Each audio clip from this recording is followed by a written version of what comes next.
और फिर दूसरा लफ्ज है लाम।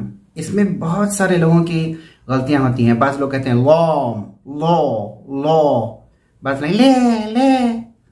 ये दोनों भी गलत हैं।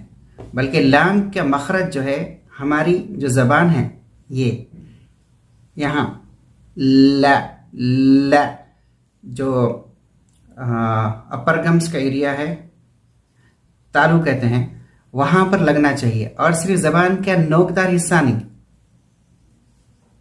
बल्कि edge, edge of the tongue, front edge, सामने वाला जो हिस्सा है, ये पूरा लगना चाहिए।